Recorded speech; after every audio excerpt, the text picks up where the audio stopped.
Good day everyone. Ako nga po pala si Junel Victor Peraro together with my partner Racing Tilandicho, and today we're here para magbigay ng konting sample problem regarding sa gas turbine power plant. Problem 1. A gas turbine receives 1,200 kJ of heat and produces a net work output of 480 kJ. What is the thermal efficiency? So, ang una po natin gagawin ay identify muna natin yung mga given. So, in this case, meron daw na 1,200 kJ of heat. Meaning, ito ay yung QA natin or yung heat added. And then, meron daw network output na 480 kJ. And yung 480 na yun ay ang tinatawag nating W net. So, ayan na nga. QA, 1,200 and then W net is 480. Then sa formula naman natin, thermal efficiency natin, meron tayong formula na network output or yung W net over heat input or yung heat added or yung QA natin. Tatimes natin siya sa 100. So for 80 over 1,200, yung kilojoule makakancel, and then times sa 100 is equal siya sa 40%. Kaya magiging sagot natin ay 40%. Then next, problem number 2. Meron daw air enters the compressor at 300 Kelvin and exit the turbine at 1,000 Kelvin. Assume K is equal sa 1.4. What is the ideal Brayton cycle efficiency? So again, una natin gagawin is identify the given. So meron daw na air na nag-enter, meaning siya yung temperature 1 natin. Meron tayong temperature 1 is equal siya sa 300 Kelvin. Then nag-exit, so T2 siya. T2 is equal siya sa 1,000 Kelvin. And then meron daw tayong K na equal siya sa 1.4. So ayan nga, based sa mga sinabi ko. Then sa solution natin, meron tayong formula na efficiency is equal siya sa 1 minus T1 over T3 raised to K minus 1 over K. Then salpak lang natin yung mga given, kumpleto naman lahat. So magiging 1 minus 300 over 1,000, makakancel yung K, and then raise siya sa, kaya naging siyang 0.4 dahil 1.4 minus 1. So magiging 0.4 na lang siya over 1.4. So ang answer natin ay 38.3%. Then problem number 3. A gas turbine has a mass flow rate of 2 kg per second and a temperature drop across the turbine of 400 Kelvin. If the constant pressure is 1.005 kJ per kilogram Kelvin, find the power output. So again, identify lang natin yung mga given. Meron daw tayong mass flow rate na 2 kg per second. Then meron tayong change in temperature na 400 Kelvin.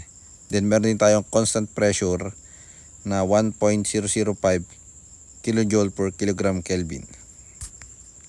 And then sa solution, meron tayong power output is equal siya sa MCP delta T. So in this case, mass flow rate siya. So meron tayong 2 times 1.005 times 400. So ang mangyayari dito, makakancel yung kilogram, then makakancel din yung temperature na Kelvin, kaya ang lalabas lang ay kilojoule per second or kilowatt. Ang magiging sagot natin ay 804 kilowatt. Problem. If the inlet pressure is 100 kilopascal and outlet pressure is 1000 kilopascal, what is the pressure ratio? Given are P1 equals 100 kilopascal, P2 equals 1000 kilopascal. Solution. Pressure ratio equals outlet pressure over inlet pressure. 1000 over 100 equal 10. Answer 10. Problem 5. A gas turbine requires a net output of 600 kJ and operates at 30% efficiency. How much heat must be supplied? Given work net equals 600 kJ, efficiency equal 30%. Solution: efficiency equals work output over heat supplied. Manipulating the formula, so we can have heat supplied equal work output over efficiency. 600 over 0.3 is equal to 2000 kJ. Problem 6. A gas turbine power plant takes in air at 1 bar and 300 Kelvin and compresses it to 6 bar. The temperature after combustion is 1100 Kelvin. Assume the isentropic efficiency of the compressor is 80% and that of the turbine is 85%. The specific heat ratio is 1.4 and the specific heat at constant pressure is 1.005 kJ per kilogram Kelvin. Find the work done by the compressor, or yung WC, the work output of the turbine, and the net work output per kilogram of air. So, una, identify muna natin yung mga given. Meron daw tayong P1 na 1 bar at T1 na 300 Kelvin. Then meron tayong 6 bar na P2 and meron tayong T3 na 1100 Kelvin. Then meron din binigay na efficiency ng compressor na 80% and efficiency ng turbine na 85%. Binigay din yung ating specific heat ratio na 1.4 and at yung specific heat at constant pressure natin na 1.005 kJ per kilogram Kelvin. So una natin gagawin, kukuhain natin yung T2 na actual. So okay, meron tayong formula para sa T2 actual na T2 actual is equal siya sa T1 times P2 over P1 raised to K minus 1 over K. So kaya siya naging ganyan dahil meron tayong formula na T2 na actual over T1 is equal siya sa P2 over P1 raised to K minus 1 over K. So dahil T2 actual lang naman ang hinahanap natin, tinranspose natin yung T1. So sasalpak lang natin yung mga formula, yung mga given. At yung T1 is equal sa 300, tapos yung P2 over P1 is 6 na lang siya dahil 6 over 1 lang yon. Then 0.4 dahil 1.4 minus 1, 0.4, na magiging ang T2 actual natin ay 735 Kelvin.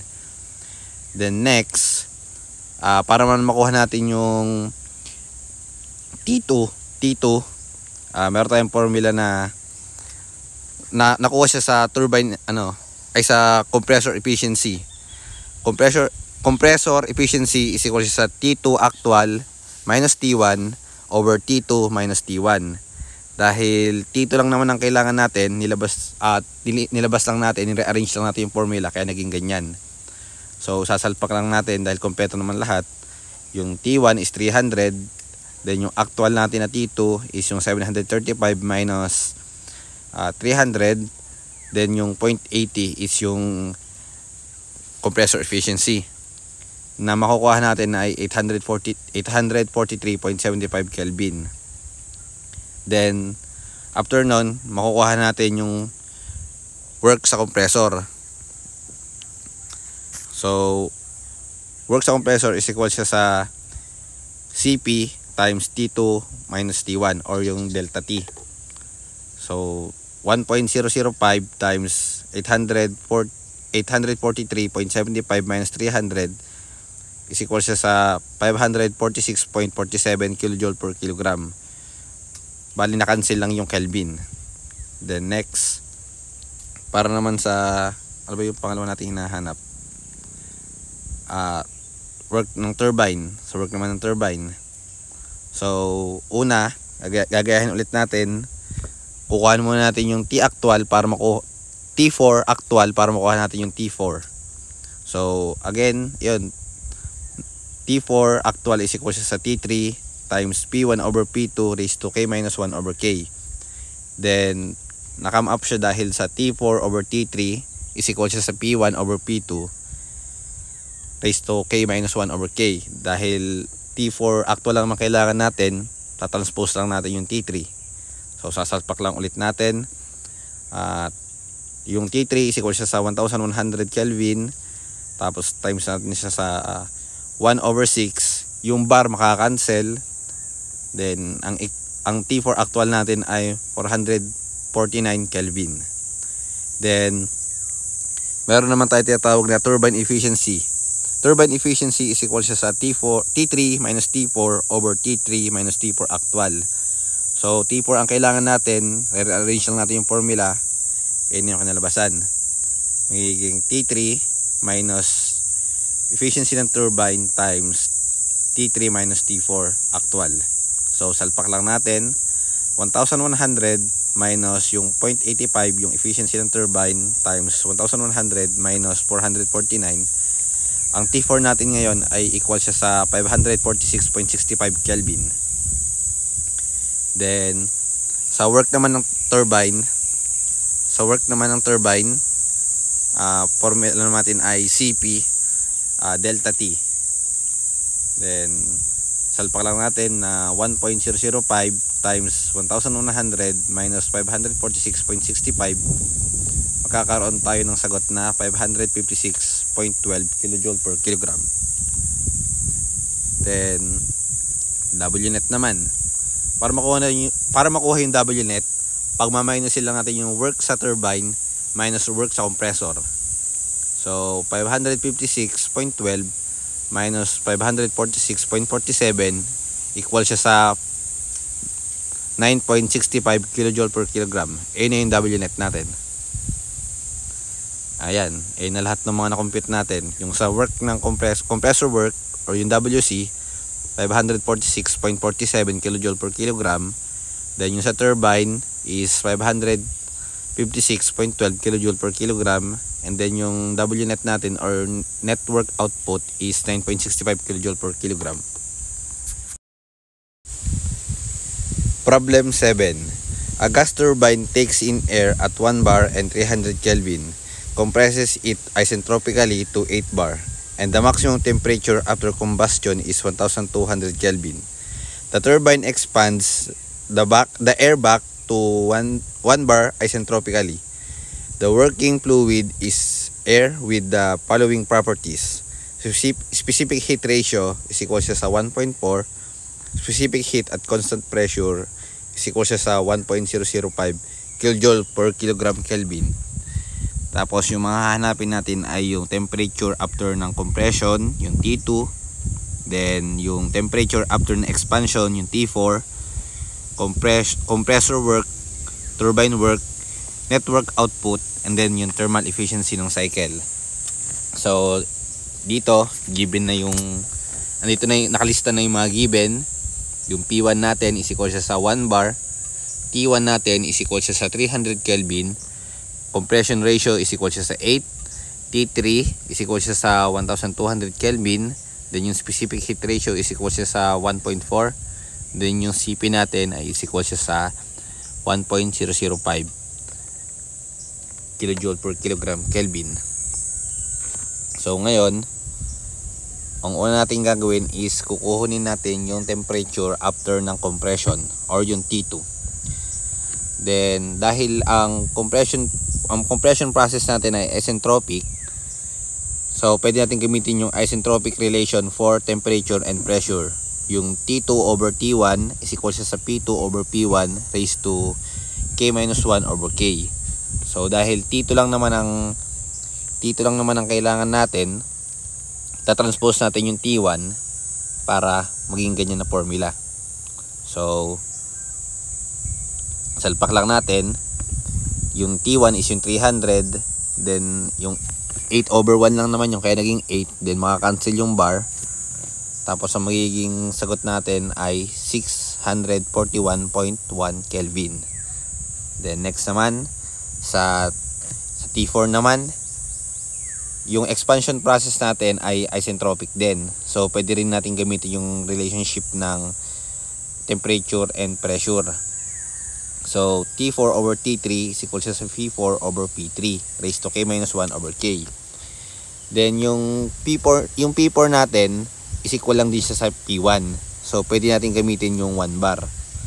So salpak lang natin. T3 natin ay 1200 over times 1 over 8 bar, makakancel. Then ang T4 natin ay equal siya sa 379.44 Kelvin.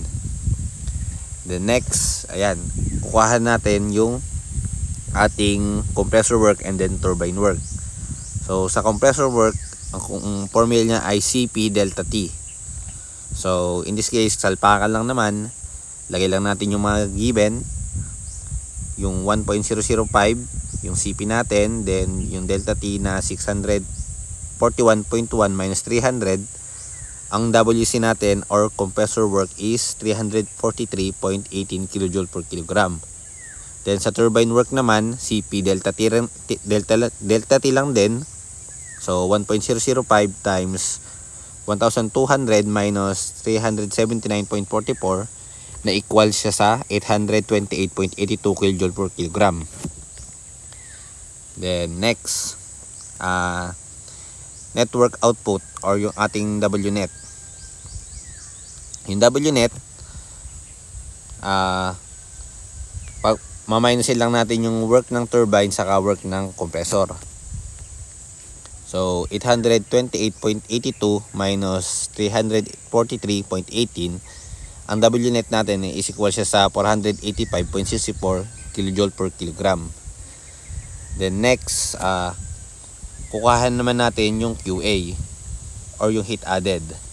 So bakit nga ba natin kailangan kunin yung WNet and heat added? Para makuha natin yung thermal efficiency. So heat added is equal siya sa Cp delta T. So Cp is equal siya sa 1.005, then yung delta T natin ay 1,200 minus 641.1 is equal siya sa 561.7 kJ per kilogram. Then ito na, thermal efficiency natin, network over heat added. So ilagay lang natin yung nakuha natin, yung 485.64 over 561.7, makakancel lang yung kilojoule per kilogram, na magiging sagot natin ay 86.4%.